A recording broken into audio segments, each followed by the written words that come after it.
Ndeewo. Kekime. Okay, so if you meet someone for the very first time and you want to ask the person, what is your name? You can simply say, Kedu ahagi. Kedu ahagi. What is your name? Kedu ahagi. Or you can say, Gini bo ahagi. Gini bo ahagi. So kedu and gini, they are the same thing. They work hand in hand, you get. So you can either use kedu or you use gini. Kedu ahagi. Gini bo ahagi. Then you now answer, Ahambu. My name is. You mention your name. Ahambu Onyinye.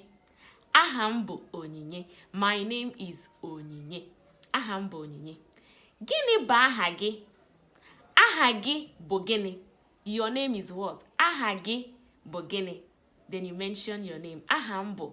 You can now say Giwa kwano. And you? Giwa kwano.